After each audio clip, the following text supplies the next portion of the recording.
Hegemony Invasion, Commander Reeves' Last Stand.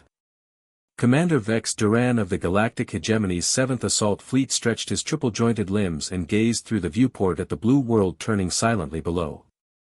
Earth. A simple, uninspired name for what he had always considered a simple, uninspired species.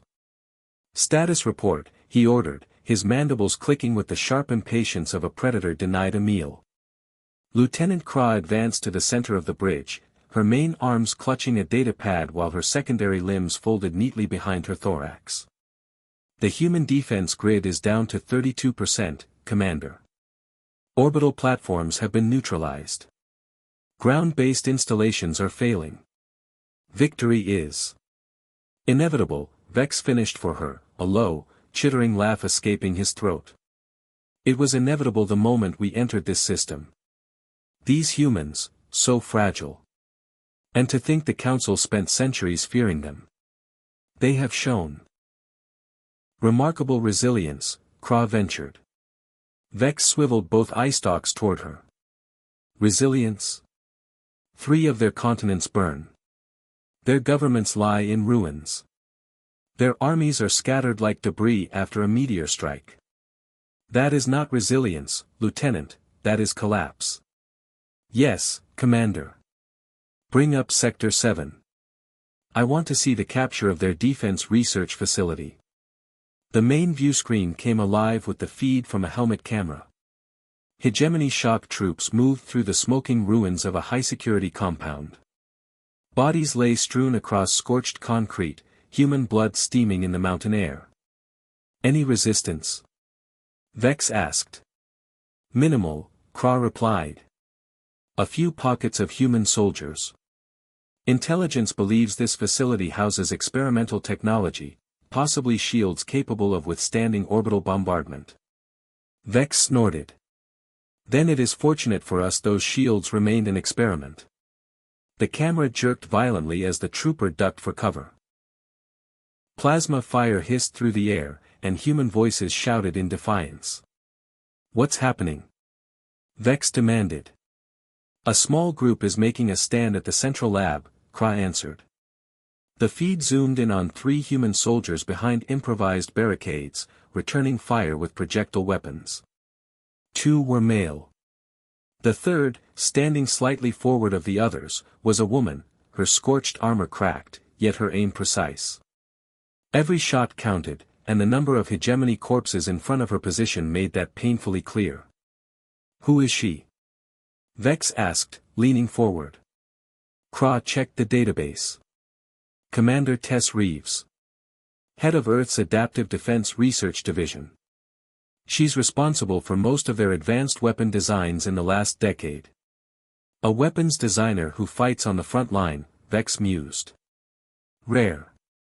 She took down another soldier with a single shot to the sensory cluster before Vex tired of the game. Order ground forces to end this. Bring up the heavy weapons. The feed widened to reveal a mobile artillery platform rolling into position. The barrel began to glow sickly green. The human commander reacted instantly, shouting to her companions. They poured fire into the advancing platform, but it was too late. The cannon fired, erasing the barricades and vaporizing her 2 fellow soldiers instantly. Reeves was thrown aside, slamming into the lab wall with a sickening impact before collapsing in a heap. Well, that ends it, Vex said with satisfaction. Secure the facility. But the figure on the ground moved. She's still alive? He asked. Barely, Kra replied. Humans endure more than their biology suggests. Reeves began dragging herself across the shattered concrete toward something that had fallen from her armor, a small metallic device. Her left arm hung useless. Her legs did not move at all. Blood masked her face, but her eyes never left her goal.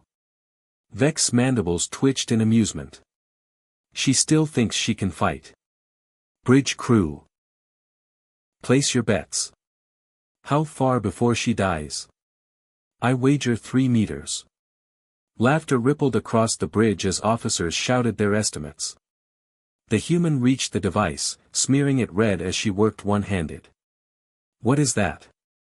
Vex asked. Possibly a detonator, Kra said. She may be attempting to destroy the facility. Vex barked a dry laugh. Predictably noble. Warn ground troops, but keep the feed running. On the screen, soldiers scattered for cover. The human pressed a button. A small light shifted from red to green.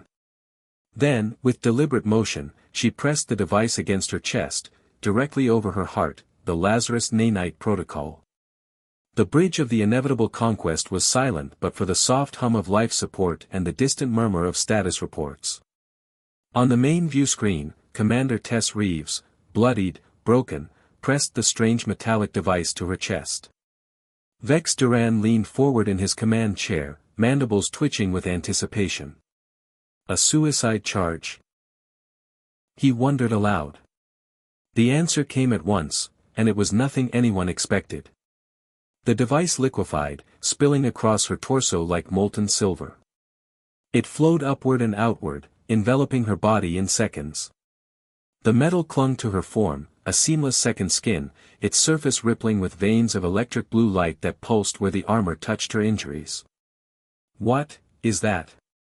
Vex demanded, his voice suddenly stripped of amusement. Kra's secondary hands moved instinctively over her datapad. Unknown. Commander, it appears to be adaptive technology, integrating with her physiology.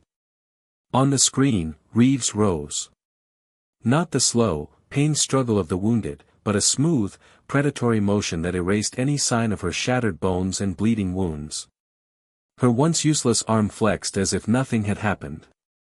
The mask of silver covering her face was featureless, save for 2 points of cold, burning blue where her eyes should be. Kill her, Vex snapped. The artillery platform swiveled its cannon and fired a blast that should have vaporized her on contact. Instead, the armor drank in the plasma, glowing with the weapon's sickly green light. The energy raced across her body in a halo of pulsing veins, then she moved. There was no running, no sprint, only an impossible leap, and in less than a heartbeat she was 30 meters away, standing before the artillery. Her right arm had reshaped itself into a blade that split the cannon's housing with surgical precision. The resulting explosion bathed the scene in white light. When the feed cleared, she stood alone amid burning wreckage, unharmed, her armor now laced with the same green energy it had consumed. What is this technology? Kra whispered, her composure cracking. Vex had no answer. Nothing in centuries of intelligence gathering had hinted humanity possessed anything like this. Reeves turned toward the camera. Even without visible eyes, her stare was unmistakable. And then she spoke. Not through open comms, but directly into the hegemony network, her voice resonating with an eerie harmony, as if layered with echoes of itself. You should have finished the job, Commander Vex Duran. Now. I'm going to show you what humanity is truly capable of. The feed cut out. How did she know my name? Vex muttered. Before Kra could respond, alarms blared across the bridge. The tactical display lit with flashing red warnings, system breaches, firewalls collapsing, security partitions bypassed as if they were nothing. Commander, the communications officer stammered, something's in our network. Moving faster than anything I've ever seen. Isolate command systems. Vex barked. It's too late.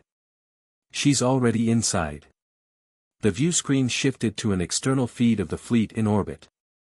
In horrified silence, they watched a frigate's engines flare uncontrollably before the vessel tore itself apart in a blinding detonation.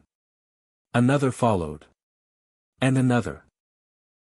Across every terminal, blocky hegemony glyphs appeared in unison. You mocked what you didn't understand. Panic erupted. Officers scrambled for escape pods, but Vex knew it was futile. This wasn't just a soldier in stolen armor. Reeves was in their ships, their weapons, inside the hegemony itself. The lights died, replaced by an ominous blue glow, the same hue that burned in her armored gaze. Vex Duran sat motionless, realization settling over him like a shroud. He had thought they were subjugating a primitive world. Instead, they had awakened something far worse. And it was only the beginning. Emergency lights flickered crimson as the inevitable conquest shuddered under system sabotage. Krah's voice cut through the chaos. Weapons offline. Engines locked. Life support, barely functional. She hesitated. Sir. I think she's toying with us. The main view screen came alive one final time, not with tactical readouts or damage reports, but the image of an elevator interior. Commander Tess Reeves stood there, encased in the living silver armor, threads of alien blue light crawling across its surface. The mask turned toward the bridge crew, and she began to step forward, enhanced and originalized rewrite. The veins of light across Reeves's armor no longer pulsed with just green energy, now threads of violet and deep electric blue rippled through the metallic surface, alive with power. Her featureless mask tilted ever so slightly, as if she were studying the tiny surveillance lens hidden in the elevator's corner. Is this being broadcast to your entire crew? She asked, her voice a layered chorus of tones, each one resonating at a different pitch. No one on the bridge dared answer, yet she gave a slow nod, as though she already knew. Good. I want every last one of you to see this. The elevator doors slid apart with a hiss, revealing a corridor bristling with hegemony soldiers. Weapons rose in unison, barrels glowing hot, and without hesitation, they unleashed a hurricane of plasma and concussive fire. Reeves did not move. She didn't need to. Every bolt that struck her silvery armor was swallowed whole, absorbed and woven into the suit's flowing lattice of light. The energy didn't just vanish, it became part of her, strengthening her. When the soldiers paused to vent overheated barrels, she stepped forward. Calm. Controlled. My turn, she said. What followed was not a battle, it was an execution. She moved through the ranks like liquid metal, every step deliberate, every gesture fatal. A touch to a rifle, dead circuitry. A brush against armor, and its wearer collapsed, nervous system screaming into shutdown. She carried no weapon because she was one. This shouldn't be possible, Vex muttered, his gaze locked on the screen. No technology should allow this. Krah's clawed fingers danced over her data pad. Sir. I've accessed restricted files from the Human Research Facility. Something called Project Lazarus. It was conceived as a last resort defense protocol. That suit is a prototype, a swarm of adaptive nanites designed to rebuild a dying host, merge with foreign systems, and evolve against any threat. Vex turned sharply. Why have we never encountered this? Because it was theoretical. Too dangerous to test. According to the files, humanity shelved it, until we attacked. Her mandibles twitched. We forced their hand. They deployed something they weren't ready to control. On the feed, Reeves reached the junction and halted, her head tilting, listening to something only she could hear. Without hesitation, she turned toward what appeared to be a blank wall and pressed her palm to it. The metal rippled like liquid and folded aside, revealing a hidden maintenance conduit. She's breaching systems that should be locked under triple encryption, Krah said, voice tightening. The nanites are learning your ship's architecture in real time. Vex slammed his fist into his armrest. Where is she going? As if answering him directly, Reeves faced the camera. To your central reactor, Commander Duran. Your flagship's heart contains enough power to expand my reach. SEAL engineering, Vex barked into his comms. Deploy every soldier to guard the reactor. Reeves's laugh came through, fractured and layered, making the air on the bridge feel colder. They can't hear you, Commander. I've severed your internal channels. Right now, you speak only to me, and to whomever I choose. She moved deeper into the tunnel, her steps silent, her form flowing through tight passages like liquid steel. Security feeds switched automatically, tracking her from one corridor to the next. You're probably wondering how this is possible, she said conversationally. How a broken human, one you left for dead, can now tear through your flagship without resistance. Confrontation on the Hegemony flagship, enhanced rewrite. Reeves's voice flowed through the ship's compromised systems, calm yet resonant with that haunting, multi-toned echo. The answer is simple, Commander. You gave me everything I needed. Your weapons supplied the energy. Your networks opened the doors. And your arrogance gave me the time. She stopped at a junction, her head tilting slightly as if considering which path would bring the greatest ruin. What does she mean? Vex growled, turning toward Kraz. The lieutenant's gaze stayed fixed on her data pad, her voice sharp with urgency. Sir, I've decoded more of the Lazarus files. The nanite swarm isn't just for repair, it's adaptive. Every time your soldiers attacked her, they fed it samples of our weapons technology. The swarm analyzed, replicated, and improved it. The same with our communication grid. Once it learned our protocols, it could infiltrate and control every system we have. That's how she took our fleet from us in minutes. On the main display, Reeves approached a massive bulkhead, its surface stamped with bold radiation warnings in the Hegemony's angular script. Two heavily armored guards waited, their assault cannons already primed. They didn't hesitate. Beams of blinding energy tore into Reeves, forcing her back several steps. The sheer force rattled the bridge, and for the first time in hours, Vex felt a flicker of hope. Perhaps this suit, this abomination, had a limit. The liquid metal plating flowed, forming a shallow concave dish across her chest. The guards kept firing, unaware they were only feeding the transformation. The dish spun faster and faster, the energy coalescing into a searing vortex of light. Reeves's voice cut through the roar of weapons fire, calm, measured, and mocking. Thank you for the donation. Allow me to return the favor. Then the armor began to shift. In an instant, the vortex reversed. A beam of condensed energy, far more intense than the cannons that had charged it, erupted outward. It sliced through both guards in a flash, their armor and bodies dissolving into vapor. The beam continued, boring a flawless circle through the reinforced bulkhead, molten metal dripping from its edges. Elegant, Reeves murmured, stepping through the glowing breach into the reactor chamber beyond. The adaptive range exceeds anything I imagined. Let's see what more it can do. On the bridge, Vex's composure finally cracked. Cut the feed. Now. Kraz's mandibles clicked in protest. Sir, blinding ourselves won't stop her, it will only leave us guessing. I don't need to see, Vex snapped. His voice was low, taut with grim certainty. She's going to link her swarm directly to the reactor core. She'll take its energy, make herself even stronger, and then she'll tear this flagship apart, just like she did the others.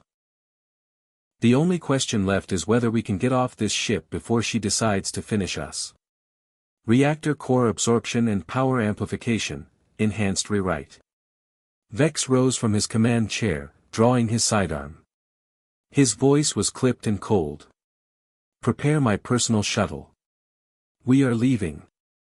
Kraz didn't move. Commander, evacuation protocol requires. Protocol is irrelevant, Vex snapped. This is not a tactical setback, it is a technological threat beyond anything the Hegemony anticipated. The mission is lost. The only logical action now is to retreat, regroup, and inform the Council.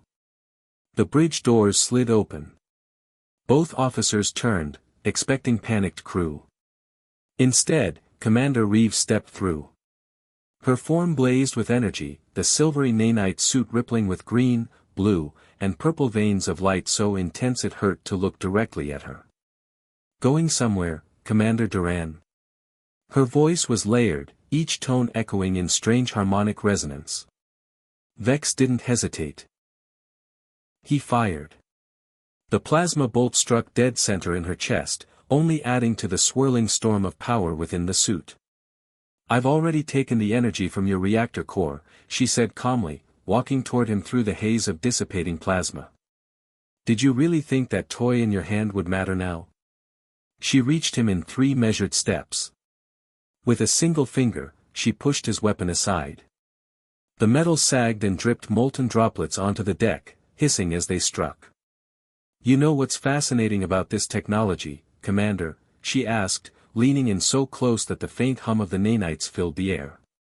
"It doesn't just adapt to threats you can see, it adapts to the ones you can think." Her head tilted slightly. "The more I use it, the more it integrates with my mind. It's rewriting my thoughts, accelerating them, expanding my awareness."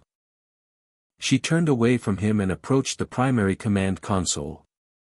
Her hands didn't touch the surface, yet the displays flickered to life, responding as if she were part of the ship's core systems.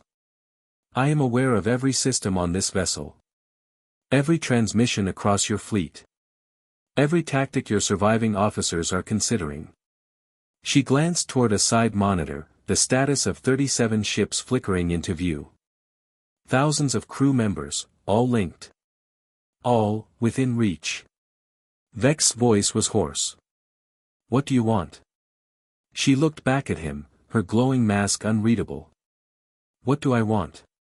At first, survival. When you struck our facility, when your weapon tore through me, I just wanted enough time to activate the Lazarus Protocol." She gestured to herself.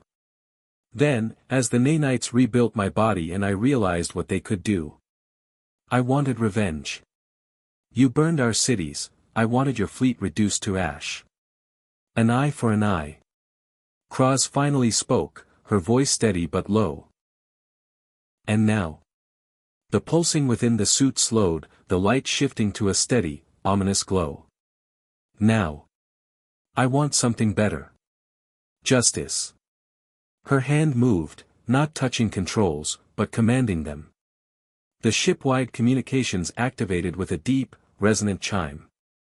Her voice filled not only the bridge, but every deck of the inevitable conquest, and, judging by the tremor in the comms array, every remaining hegemony ship in orbit. "Attention hegemony forces. Your invasion of Earth has failed. Your flagship is compromised. Your command structure is broken.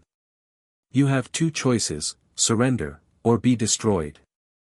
She let the words hang in the silence that followed. "Those who surrender will be permitted to return to hegemony space with a message: Earth is not your prey. Humanity is not your conquest. We possess technology beyond your comprehension, and we will use it without hesitation against any who threaten our world again." Vex gave a bitter, humorless laugh. "One prototype suit does not make humanity a superpower. The Council will send 100 fleets, each stronger than mine. They'll erase your planet from orbit without ever setting foot on your soil." Reeves turned toward him slowly, her voice almost pitying. "You still don't understand, do you, Commander?" She raised her hand, the light within her suit flaring brighter. "This was never about one suit, or one soldier. Ultimatum and revelation of humanity's secret weapon, enhanced rewrite." Bridge screens flickered to life, one after another, until the walls themselves seemed to glow with shifting images. They displayed feeds from across Earth, military command bunkers, deep research facilities, fortified coastal bases. In every location, men and women stood within containment chambers as swarms of silvery nanites flowed over their bodies, forming armor identical to Reeves' own. "Project Lazarus," Reeves said evenly, her voice carrying the weight of inevitability. "When your invasion began, we didn't just activate a prototype, we distributed it. Every major power on Earth received the schematics. While you were concentrating on me, thousands of others were preparing to join the fight." She stepped closer to Vex, her silhouette haloed by the cold light of the displays. "And every time one of us adapts, every new defense, every refined ability, that knowledge is transmitted instantly across the network. Each of us learns what all of us know. We are evolving, Commander, collectively. Exponentially." The realization hit Vex like a blow to the chest. One of these warriors had crippled half his fleet in less than an hour. Thousands, sharing their minds and tactics as one. That was not a battle, it was extinction. "You cannot win this war," Reeves continued. But you can end it. Surrender. Withdraw your forces to hegemony space, and live. Vex was silent for a long time, the hum of the bridge systems filling the void between them. His entire life had been built on the certainty of hegemony dominance, the conviction that theirs was the supreme civilization. But this was no longer a question of pride. It was survival. I cannot speak for the council, he said at last, voice low. Only for my fleet. What remains of it? That's all I require, Reeves replied. The council will make their own decision, when they see the truth of what happened here. Vex inclined his head slowly. Very well. I, Commander Vex Duran of the Galactic Hegemony's 7th Assault Fleet, formally surrender to the forces of Earth. At his words, the violent pulse of energy within Reeves' suit dimmed slightly, though the lethal power was still there, coiled and ready. A wise decision, Commander, she said. Lieutenant Kra will oversee the withdrawal of your ships. Any vessel that fires will be destroyed without warning. You have 3 hours to clear Earth's orbit. Understood, Kra replied, her tone composed though her hands trembled. Reeves turned back to Vex.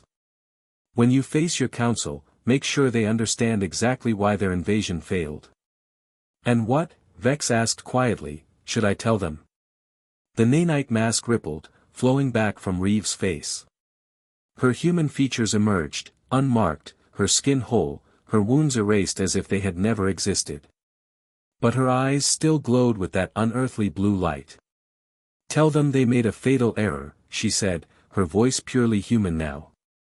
They saw our fragile biology and mistook it for weakness. They saw our political divisions and assumed disunity. They saw our restraint and believed it was fear.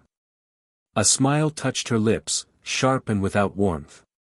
Tell them humanity was never prey. We were waiting for the right predator to give us a reason, to evolve. The silver flowed back over her face, erasing her expression once more. She stepped toward the bridge doors. 3 hours, Commander Duran, she said without looking back. Don't waste them. Conclusion and the new galactic order, enhanced rewrite. As Reeves vanished into the corridor beyond, Vex sank heavily into his command chair. The scale of his defeat settled over him like a weight he could not lift. This was not just his failure, it was the hegemony's failure to see what kind of adversary they had provoked. Begin evacuation procedures, he ordered. And prepare a full, unaltered record of everything that has happened. Kra hesitated. Sir, standard defeat protocol requires. There will be no erasing this, Vex cut in sharply. The hegemony must understand the danger we face now. These humans, they are unlike any species we have ever encountered. They don't just wield technology. They become it. They adapt. They evolve. On the view screen, the silver-armored form of Commander Reeves emerged from an airlock, her suit protecting her from the void as arcs of white-blue energy propelled her toward the blue curve of Earth. Vex's voice dropped to a near whisper. We came here seeking conquest. Instead, we may have ignited something far worse than war. We may have triggered the next stage of human evolution. The evacuation klaxons wailed through the ship. Vex's eyes never left the shrinking silver figure on the screen, the symbol of a world the galaxy could never again dismiss as primitive or weak. A world forged in fire, united in defiance. A world that had stared down annihilation, and emerged stronger. And in that moment, Vex Duran understood. Neither Earth, nor the galaxy that had dared to threaten it, would ever be the same again.